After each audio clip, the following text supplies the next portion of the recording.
Bienvenido a este viaje, a uno de los casos más extraños de los Montes Apalaches. Antes de empezar, escribe en los comentarios desde dónde nos escuchas y qué hora era cuando escuchaste esta historia. Queremos saber qué lugar y qué hora del día o de la noche son más frecuentes estos avistamientos documentados. Los caminos perdidos de los Apalaches guardan secretos a propósito, leyendas que los lugareños susurran solo en las noches de invierno, cuando el viento aúlla entre los pinos. En 1919, tras la Gran Guerra, mientras Estados Unidos trataba de regresar a la normalidad, algo extraño estaba ocurriendo en una parte aislada de las montañas Blue Ridge.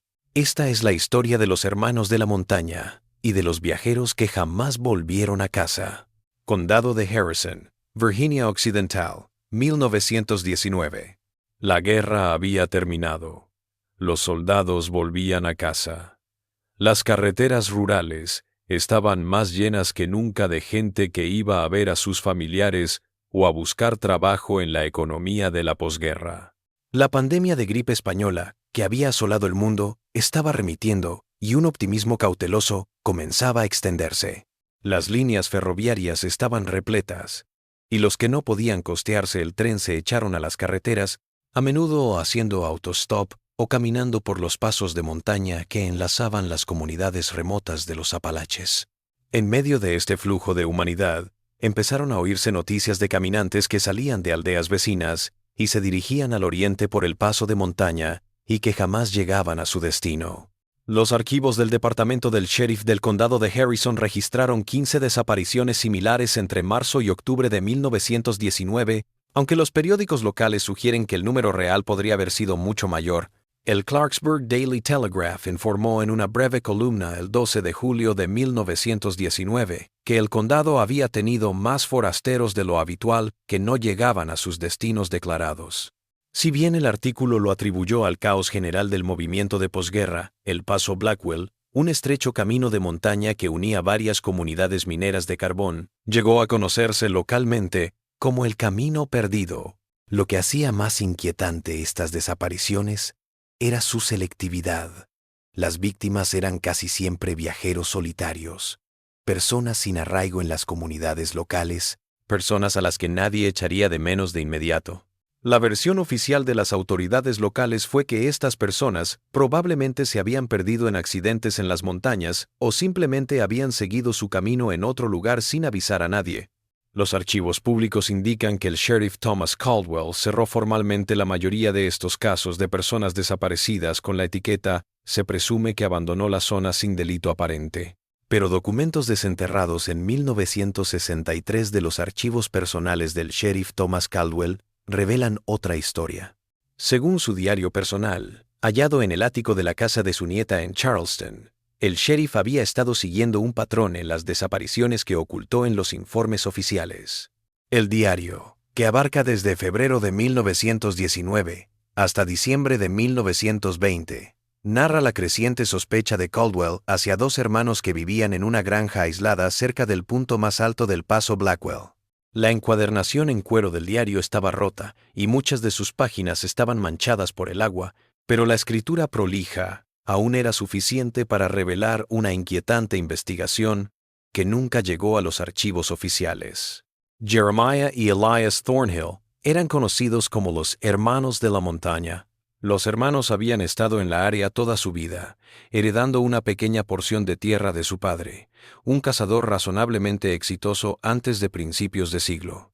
Según los registros fiscales de 1910, los hermanos tenían una pequeña parada de descanso para quienes atravesaban el paso, sirviendo comida sencilla y, en ocasiones, alojamiento a quienes quedaban atrapados en las montañas al anochecer. En los mapas locales se le conocía simplemente como Descanso Thornhill y figuraba en las guías de viaje de la época como un lugar modesto pero apropiado para quienes atravesaban el Paso Blackwell. Los registros de la iglesia bautista Mount Zion en la cercana Millbrook muestran que los hermanos asistieron ocasionalmente a los servicios cuando eran jóvenes, pero se volvieron más reservados tras la muerte de su padre en 1908. Las notas del pastor de 1901 dicen que los niños Thornhill se han adaptado por completo a sus formas de vida en las montañas y ahora solo se aventuran a bajar al pueblo para provisiones y se comunican poco. Las notas del tasador de impuestos de 1915 lo caracterizaron como una casa principal mediana, en buen estado, con 2 dependencias y alrededor de 12 acres de tierra despejada rodeada de bosque. Lo que alertó al sheriff Caldwell no fue solo su reclusión, sino también los relatos de quienes habían tropezado con los hermanos y habían sobrevivido para contarlo. En su entrada de diario, del 17 de abril de 1919, Caldwell anotó: «Hablé hoy con Malcolm Reed sobre su viaje por El Paso la semana pasada. Cuando paré en casa de los Thornhill, me ofrecieron comida y alojamiento para pasar la noche», relata Reed. Le interesa cómo a Jeremiah sus negocios y su destino. Cuando Reed dijo que lo esperaban en Charleston al día siguiente, el comportamiento de los hermanos cambió, al parecer. Le quitaron el alojamiento, le dieron una comida improvisada y le indicaron una ruta alternativa por la que llegaría mucho antes a su destino. Reed, que conocía la región, se dio cuenta de que la ruta propuesta lo alejaría durante horas por un terreno especialmente aislado. El avistamiento de Reed podría haberse descartado como un encuentro peculiar si no fuera por informes similares de otros viajeros. El diario de Caldwell tiene al menos 4 entradas similares entre abril y julio de 1919, todas señalando el interés inusual de los hermanos en los destinos de los viajeros y su repentino cambio de comportamiento al enterarse de que alguien era esperado en un lugar y hora determinados. Una entrada del 29 de mayo de 1919 describe a un vendedor viajero llamado Howard Greaves. Greaves dice que cuando dijo que su ruta de ventas hacía paradas regulares en Clarksburg y Charleston y que tenía socios esperándolo en fechas determinadas, los hermanos perdieron interés en hablar. Le dieron instrucciones para abreviar el viaje en vez de darle su habitual alojamiento a pesar de la hora y el tiempo amenazante. El sentimiento local por los hermanos era una mezcla de respeto y temor. Según un artículo de la Gaceta del Condado de Harrison del 3 de junio de 1919, los hermanos eran conocedores del terreno montañoso y las hierbas medicinales, y a veces daban remedios a los aldeanos que sufrían enfermedades. Lasra, Eleanor Whitaker, una antigua residente de Millbrook, fue citada diciendo: «Jeremiah Thornhill me dio una tintura que curó la tos crónica de mi esposo, cuando el médico de Clarksburg casi se había rendido. Puede que se aíslen, pero conocen las antiguas costumbres de la montaña». Pero el mismo artículo decía que pocos iban a su granja y que los hermanos bajaban raramente a los pueblos, solo para provisiones. Un libro de contabilidad de la tienda general de Thompson en Millbrook, en los archivos de la Sociedad Histórica del Condado, revela los hábitos de compra de los hermanos de 1917 a 1919. Los recibos muestran grandes compras de sal, azúcar, harina, suministros para conservas, todo lo que esperarías de un estilo de vida autosuficiente en el desierto. Lo que luego llamó la atención, al revisarlo a la luz de nuevos hallazgos, fue la gran cantidad de algunos elementos, sobre todo sal y botes de conserva, que parecían exagerados para una casa de 2 habitantes. Las cosas empeoraron a finales del verano de 1919. La entrada del diario de Caldwell del 29 de agosto dice: «Se descubrió un vagón abandonado a unas 2 millas al este de la propiedad de los Thornhill. Es de J. Hamilton, un hombre de negocios de Clarksburg. Desaparecido 3 días antes. Caballo perdido. Cargamento de secos y efectos generales perdidos. Hay una marca extraña grabada en el asiento del vagón. Parece un simple símbolo de líneas cruzadas. Segunda marca de este tipo encontrada en la propiedad de una persona desaparecida este mes. El símbolo, como lo describe el diario de Caldwell, y luego lo dibujó un asistente, eran 2 líneas que se cruzaban con pequeñas muescas en cada extremo, parecidas a una representación rudimentaria de una encrucijada o cruce de caminos. Los antropólogos que lo analizaron posteriormente plantearon que podría tratarse de una marca territorial, o más preocupante, de algún tipo de sistema de conteo. El mismo símbolo aparecería más tarde tallado en árboles a lo largo de caminos aislados en la zona, todos a menos de 5 millas de la propiedad de Thornhill. Lo que sigue en el diario indica que Caldwell inició una investigación discreta de los hermanos, pero sin alertarlos. Le ayudó el subordinado Michael Fitzgerald, quien según el periódico fue enviado a la granja de los Thornhill disfrazado de viajero. El 12 de septiembre de 1919, el informe de Fitzgerald, copiado fielmente por Caldwell, relata un encuentro perturbador. La cabaña principal era visible desde la carretera, pero había 2 estructuras más escondidas en el bosque. La entrada a la granja estaba señalizada con un letrero de madera tosco que decía «Descanso, comida, provisiones», con una flecha apuntando hacia la cabaña. Fitzgerald se dio cuenta de que al acercarse vio a los dos hermanos en el porche, aunque Jeremiah se metió dentro al darse cuenta del visitante. Según Fitzgerald, Elías lo recibió cordialmente. Le proporcionó agua para su caballo y le dijo que podría querer descansar antes de seguir. Se dio cuenta de que mientras Elías lo entretenía hablándole de sus aventuras, Jeremiah se había esfumado en una de las habitaciones durante media hora.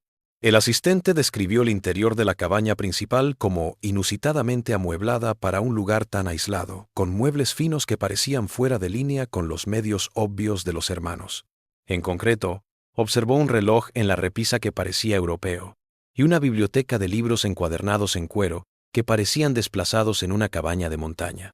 Cuando Jeremiah volvió, se había cambiado de camisa, aunque el día era fresco, y no había estado trabajando. El hermano no dio explicaciones por el cambio de ropa o por la ausencia. Aún más alarmante, Fitzgerald dijo que escuchó lo que parecían ser ruidos en el ático sobre la habitación principal, aunque los hermanos le dijeron que vivían solos. Cuando preguntó por el ruido, Elías lo atribuyó rápidamente al asentamiento de las vigas y cambió de tema. Cuando Fitzgerald preguntó si podía adquirir provisiones para el viaje, fue llevado a un cobertizo de almacenamiento que albergaba una extraña colección de pertenencias, ropa de todas las tallas, relojes, libros, las cosas que uno esperaría encontrar entre las posesiones de un viajero. Al preguntársele por esta colección, Elías comentó que solían negociar con viajeros que se quedaban sin dinero, truequeando objetos personales por comida y provisiones. Fitzgerald notó en su informe que algunos de los objetos parecían ser valiosos, en particular un reloj de bolsillo de oro con la inscripción «Para Thomas». Por 25 años de servicio, Wellington Coal and Rail, 1917. Esto se ajustaba a la descripción de un objeto desaparecido que había sido informado por Thomas Burnside, un trabajador ferroviario que desapareció mientras viajaba por la región en julio de 1919. El sirviente también notó una colección de más de 20 bastones y callados colgados en la pared del almacén. Al hablar de la colección, Jeremiah dijo que los hacían con madera local y se los vendían a los viajeros. Pero Fitzgerald observó que algunos parecían muy gastados y grabados con iniciales o mangos únicos que indicaban que alguna vez los habían llevado sus antiguos propietarios. Tal vez lo más perturbador fue la descripción de Fitzgerald del comportamiento de los hermanos cuando se acercaba la noche. Se pusieron más pesados en que siguiera mi camino, por muy tarde que fuera, indicándome un camino de montaña que me llevaría a un pequeño poblado donde podría encontrar refugio. Fitzgerald retrató a Jeremiah nervioso mientras el sol se ponía, revisando el sol a través de la ventana, y diciendo que el asistente debería irse antes de que la oscuridad dificulte el camino. Fitzgerald, obedeciendo a Caldwell en mantener su cubierta, les agradeció y se fue, pero en lugar de irse por donde les había indicado, se escondió en el bosque cercano a la propiedad. Lo que presenció en las horas que siguieron, según quedó registrado en el diario de Caldwell, sentaría las bases para lo que más tarde se conocería como el caso de los hermanos de la montaña. Una hora después del anochecer, un viajero solitario se acercó a la granja. Un hombre que caminaba, con una pequeña mochila al hombro. Desde la distancia, Fitzgerald vio cómo el hombre era recibido y entraba. Las luces de la cabaña estuvieron encendidas durante unos 45 minutos, y el asistente podía ver sombras pasando por detrás de las ventanas de vez en cuando. Entonces Fitzgerald dijo que escuchó un grito agudo que se interrumpió. Entonces escuchó algo arrastrándose. Al rato, los dos hermanos salieron de la casa y se dirigieron a una de las dependencias arrastrando lo que parecía un cuerpo envuelto en una manta. Se quedaron en la dependencia casi una hora, en la que Fitzgerald vio luz a través de lo que supuso que era un farol que se movía dentro. Cuando finalmente emergieron, llevaban varios cubos que vaciaron en un agujero lejos de las estructuras principales antes de cubrirlo con tierra y agujas de pino. Fitzgerald volvió corriendo al condado de Harrison para contárselo a Caldwell. El diario dice que Caldwell iba a organizar una búsqueda en la propiedad de los Thornhill, pero quería reunir suficientes hombres para garantizar el éxito. Una nota del 14 de septiembre dice: «He telegrafiado a Charleston por más asistentes. Iremos a la propiedad de los Thornhill cuando lleguen los refuerzos, el martes que viene. He ordenado a todos los hombres que se acerquen con cautela. Si lo que Fitzgerald vio es cierto, podríamos tener en nuestras manos a personas peligrosas. El diario también contiene un mapa dibujado a mano de la propiedad de los Thornhill, según lo observó Fitzgerald, que muestra la cabaña principal, las dependencias y el hoyo donde los hermanos habían arrojado el contenido de los cubos. Caldwell dijo que iban a concentrar la búsqueda en esta zona y en la dependencia donde se había llevado la forma envuelta. Lo que vino después sigue siendo una de las partes más extrañas del caso. Según el diario de Caldwell y las noticias de la época, cuando la patrulla del sheriff llegó a la granja de los Thornhill, el 17 de septiembre, la granja estaba desierta. Había signos de una partida apresurada, comida en la mesa, ropa aún colgada en la cuerda de tender, pero no había rastro de los hermanos ni de a dónde habían ido. La entrada del diario de Caldwell de ese día muestra su frustración. Propiedad abandonada, sin señales de los hermanos de fuego, en la estufa frío. Pero la leña aún está ahí. Propone salida en las próximas 24 hasta 48 horas. Pero la pregunta es, ¿cómo se enteraron de que nos acercábamos? Nunca se respondería por completo, aunque una investigación posterior descubrió que el operador de telégrafos en Charleston tenía un primo que trabajaba en la tienda general de Thompson en Millbrook, lo que generó la sospecha de que la información sobre la redada inminente podría haberse filtrado a través de esta conexión. Otra teoría que el mismo Caldwell planteó en una entrada posterior era que los hermanos podrían haber tenido una red de espías o informantes entre la gente del lugar, pero nunca salió a la luz ninguna prueba de ello. La posterior búsqueda de la casa descubrió evidencias que impactaron incluso al veterano agente de la ley. La principal dependencia, parcialmente subterránea a modo de bodega de raíces, disponía de una amplia sala de trabajo con un arsenal de herramientas, cuchillos de carnicero, sierras, etc., todas en perfecto estado. A continuación, había una habitación más pequeña cubierta de madera para crear una especie de cámara frigorífica rústica, pero funcional. En el interior, los investigadores encontraron evidencia de que los hermanos habían participado en lo que el periódico llama solo actividades de preservación. Los archivos judiciales del condado de Harrison, sellados hasta 1963, dan descripciones clínicas de lo que se descubrió. Se encontraron restos humanos en distintos estados de descomposición en el congelador y en tumbas poco profundas en la propiedad. El informe oficial reconoció restos de al menos 11 personas, aunque debido al estado de algunos restos no pudo determinarse el número exacto. El informe indicó que algunos restos parecen haber sido sometidos a técnicas de conservación similares a las de taxidermia, mientras que otros fueron procesados de manera que sugiere un consumo deliberado. Esta parte del caso se omitió en las noticias de la época, que solo informaron que se había encontrado delito en el lugar.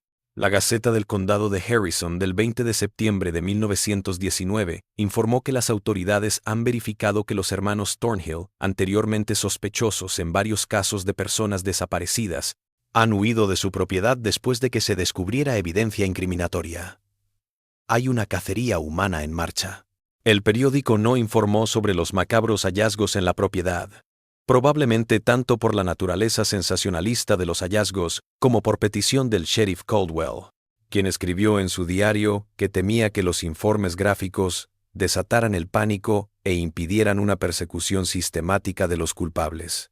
Lo que hace que el caso sea tan perturbador son los diarios descubiertos en las habitaciones de Jeremiah Thornhill.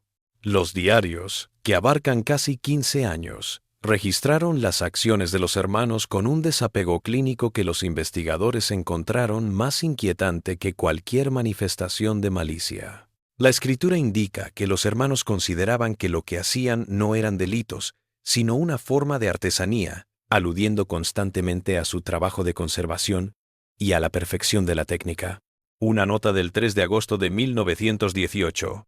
El sujeto 27 resultó ser el más apropiado para el nuevo método de conservación.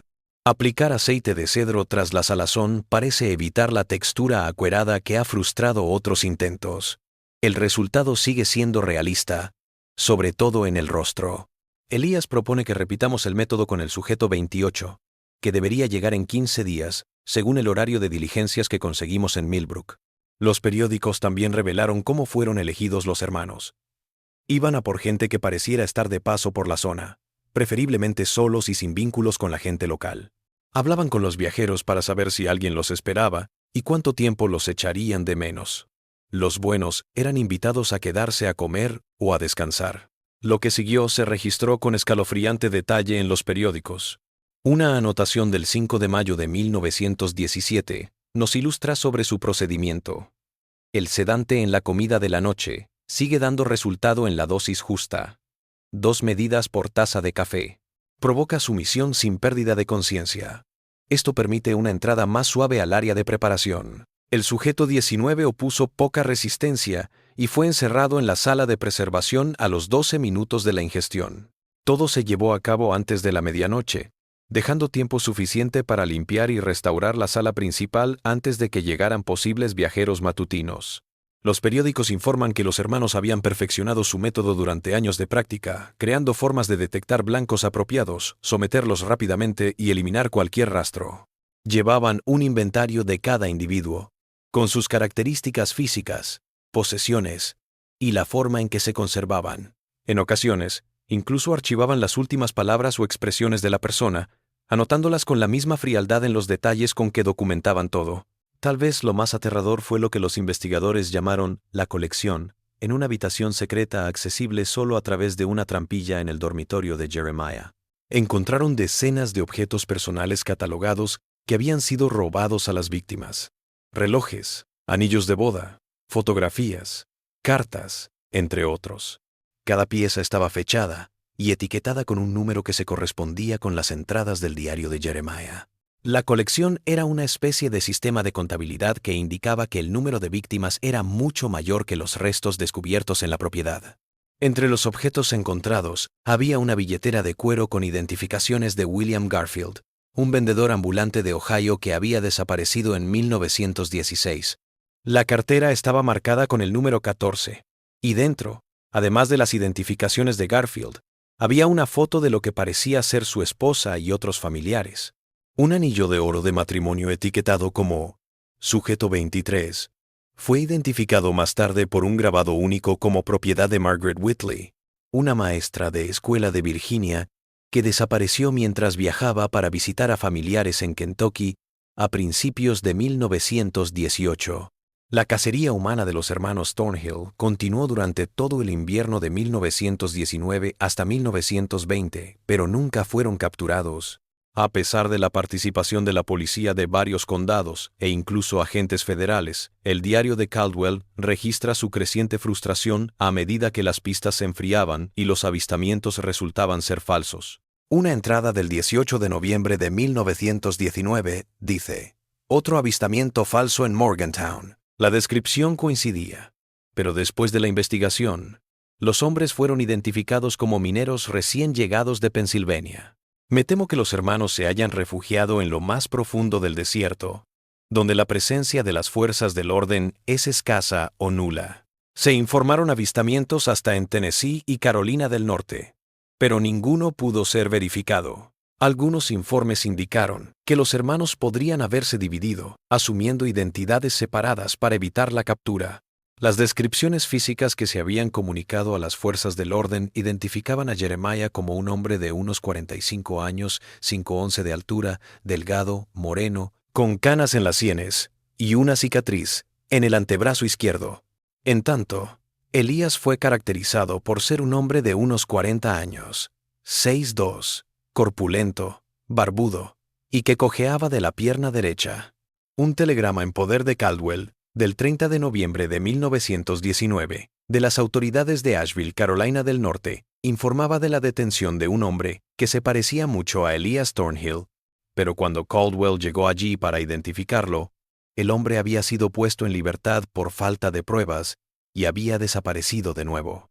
El telegrama decía que el hombre había trabajado en una taberna local como personal de mantenimiento durante unas 2 semanas antes de su detención y había sido descrito por su jefe como reservado, eficiente y que se mantenía para sí mismo. Tras ser liberado, no volvió a cobrar su último sueldo, y las pesquisas descubrieron que había estado alojado en una pensión bajo el nombre de Edward Thomas. Durante todo el invierno y la primavera de 1920, la búsqueda continuó. Caldwell envió exploradores de su equipo a las partes más remotas de los montes Apalaches, siguiendo pistas de cazadores y tramperos. Una entrada de diario del 8 de enero de 1920 dice que el informante Wilson informa haber descubierto un campamento abandonado a unas 30 millas al sureste de la antigua propiedad de los Thornhill. El campamento estaba lleno de objetos personales que coincidían con las pertenencias conocidas de los hermanos, incluida una pipa tallada que Thompson de su tienda reconoció como una que le vendió a Jeremiah en 1918. El campamento parece haber sido abandonado alrededor de una semana antes del hallazgo. Se ha enviado a los asistentes Collins y Reeves a explorar los alrededores. El último avistamiento creíble de cualquiera de los hermanos fue en abril de 1920, cuando un antiguo residente del condado de Harrison dijo haber visto a Jeremiah trabajando como ayudante de carnicero en un pequeño pueblo fuera de Knoxville, Tennessee. James Whitaker, quien se había mudado de Millbrook a Knoxville en 1915 y por lo tanto conocía a los Thornhill, dijo que había ido a una carnicería y había reconocido a Jeremiah, quien se había disfrazado afeitándose la cabeza y dejándose crecer una barba completa. Whitaker dijo que cuando sus miradas se encontraron, Jeremiah reconoció algo en sus ojos antes de disculparse rápidamente y desaparecer en la parte trasera de la tienda. Cuando la policía llegó, el hombre que coincidía con la descripción de Jeremiah se había ido, sin dejar una dirección de reenvío ni decir a dónde iba. El propietario de la tienda dijo que el hombre, que se identificó como Joseph Thomas, solo había trabajado allí durante 3 semanas y se fue sin cobrar su última semana de salario, diciendo que tenía una emergencia familiar y tenía que irse de inmediato.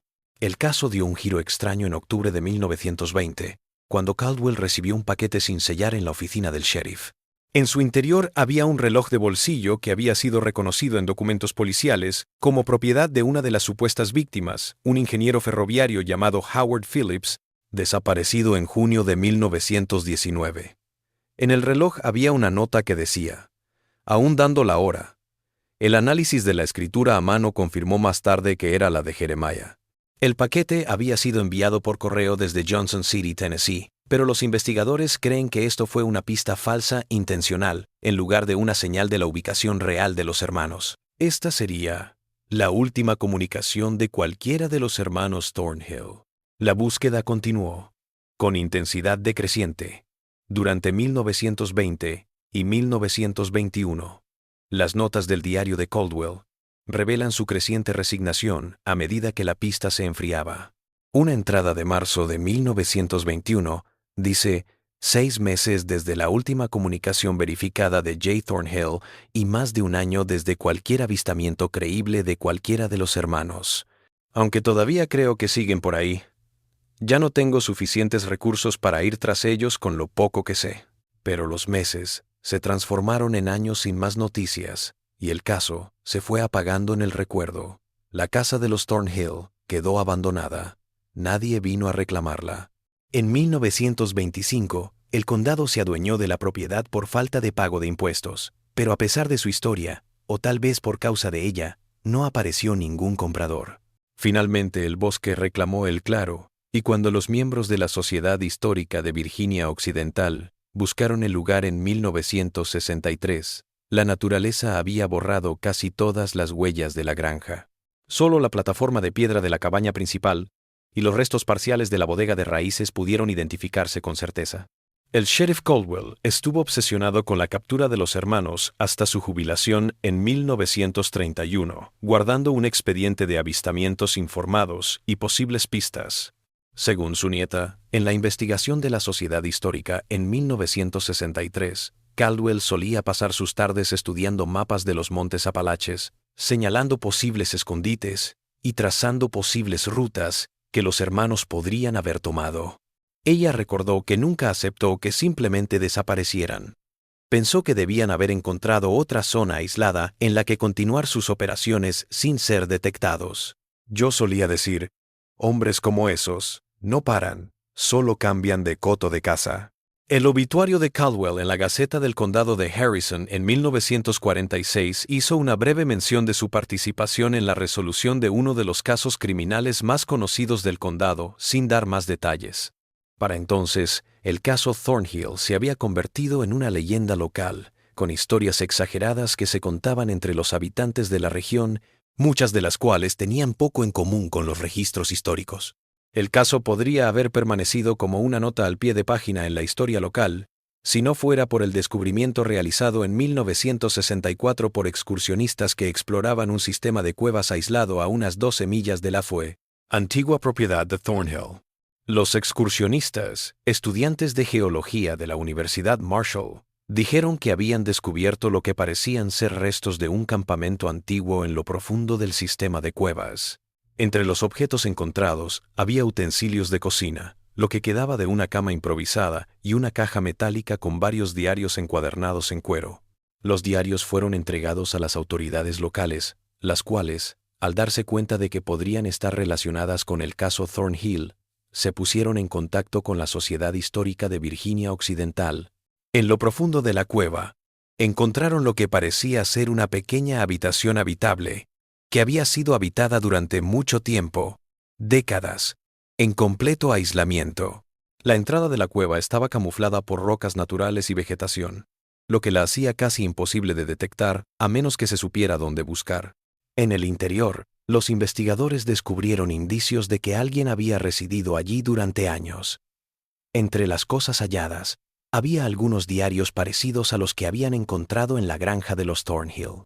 Los diarios estaban fechados hasta 1943 y escritos con una letra que los expertos luego identificarían como la de Jeremiah Thornhill. La cueva albergaba también otros objetos: muebles toscos de madera local, utensilios modificados para diferentes usos, y lo más perturbador, una acumulación de huesos que la investigación forense posterior determinaría que eran humanos, aunque con marcas de haber sido cocinados y consumidos. Los diarios de la cueva ofrecen una mirada escalofriante a la mente de un hombre que había pasado décadas huyendo, pero que seguía considerando sus actos como artesanía, en lugar de delito. Las primeras entradas, de 1920, narraron la fuga de los hermanos de su granja y sus primeros intentos de iniciar una nueva operación en otro lugar. Pero las entradas a partir de finales de 1921 indican que los hermanos se habían distanciado, y Jeremiah muestra resentimiento y alivio de que Elías se haya ido. Una anotación del 17 de noviembre de 1921. Se ha ido. El desacuerdo en los medios ha hecho imposible la sociedad continuada. No tiene la paciencia para conservar, acelera el proceso y echa a perder el resultado. Su ausencia me dejará pulir sin estorbos. La cueva ofrece aislamiento, pero el acceso limitado a los sujetos exige una planificación más cuidadosa. Las siguientes entradas narran la adaptación de Jeremiah a su vida solitaria, sus formas de atraer viajeros ocasionales a la cueva y sus métodos cada vez más sofisticados de conservación. La escritura se vuelve más errática con el tiempo, y las entradas posteriores insinúan un deterioro mental. Empiezan a mencionarse diálogos con sujetos anteriores, lo que revela que Jeremiah había empezado a personificar y dar voz a los restos momificados que almacenaba en su guarida secreta. Una anotación de 1937. El 41 sigue peleando con el nuevo método, pero no entiende los principios estéticos. 37 le gusta mejorar, 32 también. Su guía ha sido fundamental para pulir la técnica. El nuevo integrante que arribe mañana aprovechará su sabiduría combinada. El diario final tenía entradas que indicaban que al menos uno de los hermanos había seguido actuando décadas después de haber salido del condado de Harrison. La escritura se había vuelto más errática, hablando del hambre de las montañas y diciendo que podía oír las voces de los conservados dirigiendo su pluma. Algunos versos indican que Jeremías ya le había ido introduciendo en prácticas rituales, narrando preparaciones rituales y modelos a seguir para garantizar la correcta transición de sujeto a guía. La última entrada coherente, del 17 de marzo de 1943, reza: Elías ha estado callado durante 3 días. Su respiración es más pesada cada hora. La infección en su pierna no ha cedido a pesar de las cataplasmas que he preparado. He preparado las herramientas y empezaré la labor de conservación antes del amanecer. Mi hermano será mi obra maestra. Se sumará al consejo de guías y completará nuestra colección. El círculo se cierra. La montaña trae. Esta publicación abrió muchas preguntas entre los investigadores. ¿Elías había conocido a su hermano alguna vez o era esto parte de los delirios de Jeremiah? La mención de una pierna infectada coincidía con las descripciones anteriores de la cojera de Elías, lo que indicaba que los hermanos podrían haberse encontrado, pero no se halló rastro de un segundo habitante en la cueva, y el misterio quedó sin resolver. No se hallaron restos humanos en la cueva que pudieran identificarse positivamente como los de Elías Thornhill, pero el análisis forense de manchas en una mesa de madera reveló sangre humana de varios tipos. Una búsqueda en los alrededores no reveló tumbas u otros lugares de eliminación. El paradero de los hermanos Thornhill es desconocido. El diario implica que Jeremiah pudo haber tratado de preservar a su hermano tras su muerte, por lo que parece haber sido una infección severa. El último diario se interrumpe tras la entrada del 17 de marzo. A continuación quedan folios en blanco. Si Jeremiah terminó su obra final como él la llamó y partió, o si sucumbió a enfermedad o heridas poco después, es desconocido. El estado de la cueva indicaba que había sido abandonada hace años antes de su descubrimiento en 1964. No había rastros recientes de ocupación. El caso de los hermanos de la montaña dejó una marca más allá del horror inmediato de sus delitos. En los años que siguieron al descubrimiento de la cueva en 1964, los investigadores encontraron al menos 7 casos similares que tuvieron lugar en los Montes Apalaches entre 1920 y 1950.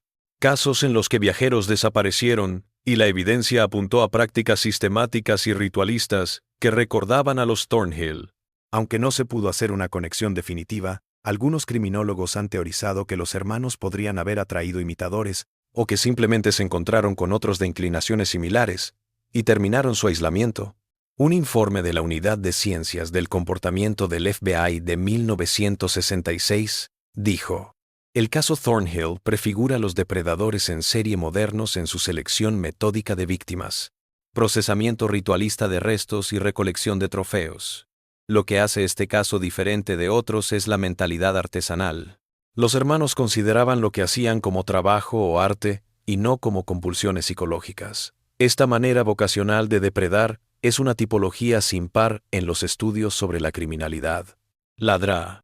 Eleanor Westcott, una psicóloga forense que reabrió el caso a finales de la década de 1960, teorizó que los hermanos podrían haber sido parte de una red más amplia. En un artículo del Journal of Criminal Psychology de 1968, ella escribió: la forma metódica en que actuaban los Thornhill, junto con las técnicas refinadas de conservación que revelan sus diarios, sugieren un conocimiento que pudo haber sido enseñado o compartido.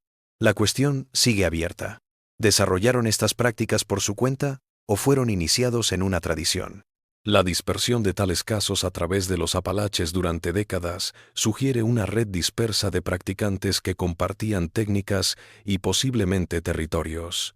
Esta idea se hizo plausible en 1968, cuando los investigadores revisaron los registros históricos y descubrieron que el padre de los Thornhill, Ezequiel, había viajado por los Apalaches en las décadas de 1870 y 1880, antes de establecerse en el condado de Harrison. Los archivos de diferentes pueblos a lo largo de la cordillera señalan que Ezequiel había sido ocasionalmente trampero, guía y asistente de funeraria, lo que le había dado conocimiento sobre preservación. En este tiempo, los periódicos locales de distintas poblaciones dieron la noticia de un número inusitado de desaparecidos, sobre todo viajeros y trabajadores errantes. Los archivos muestran que en este tiempo desaparecieron sin explicación varias personas en las mismas rutas que solía transitar, aunque nunca se encontró nada que lo relacionara directamente.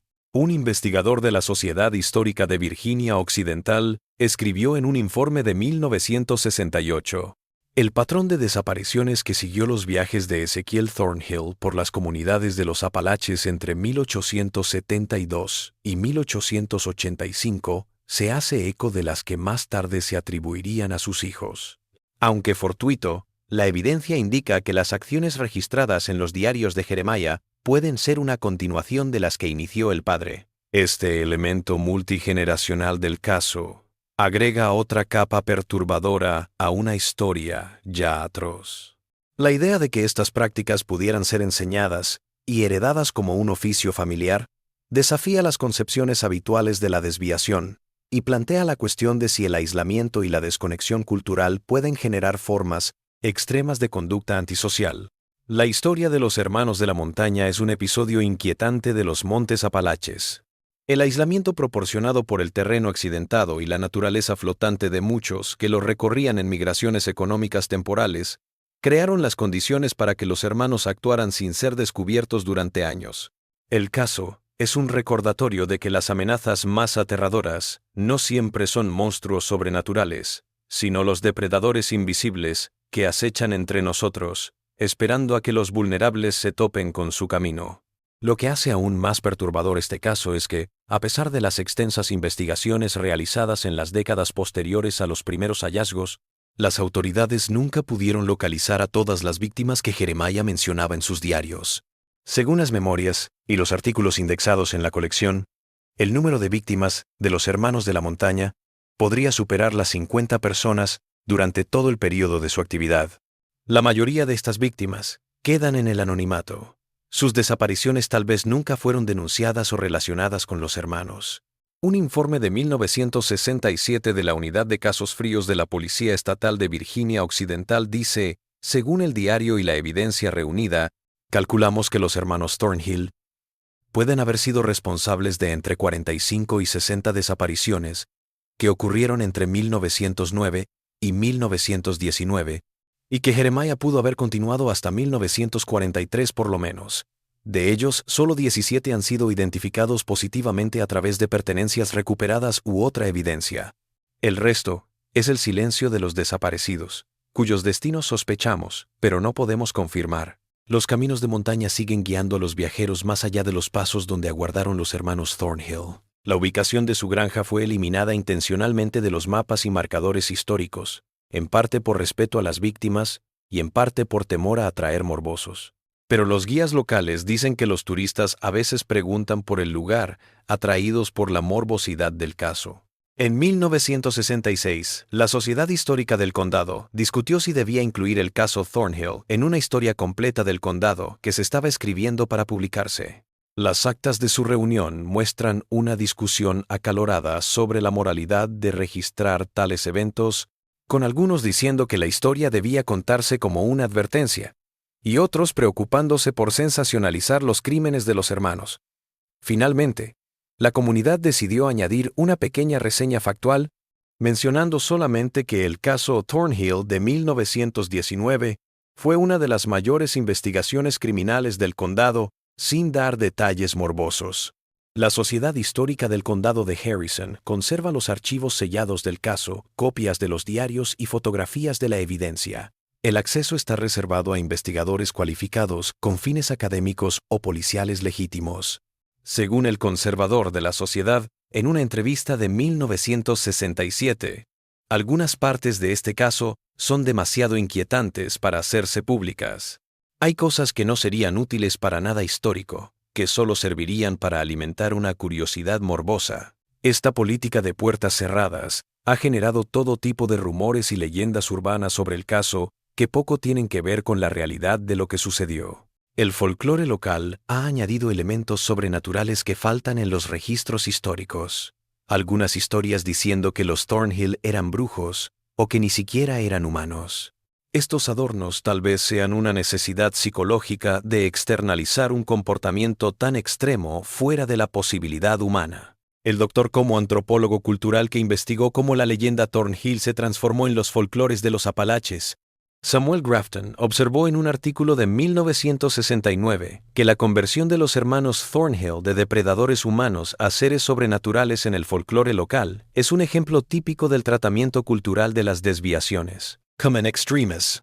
Al convertirlos en brujos, cambiaformas u otras criaturas no humanas, la comunidad establece un amortiguador psicológico entre ellos y la perturbadora realidad de que tales seres emergieron de su propio seno. Tal vez lo más inquietante en el caso de los hermanos de la montaña no es lo que se descubrió, sino lo que aún se desconoce. La magnitud de sus crímenes, sus posibles cómplices y, lo más importante, si Jeremiah Thornhill sobrevivió más allá de la última entrada del diario en 1943. Estas preguntas siguen sin respuesta. La cueva donde se encontraron los diarios finales parecía abandonada durante años. pero no se encontraron restos que pudieran identificarse positivamente como los de Jeremiah. Un informe de un equipo forense que inspeccionó la cueva en 1965 declaró: la falta de restos humanos identificables que puedan atribuirse a Jeremiah Thornhill deja abierta la posibilidad de que abandonara la cueva después de su última entrada en el diario.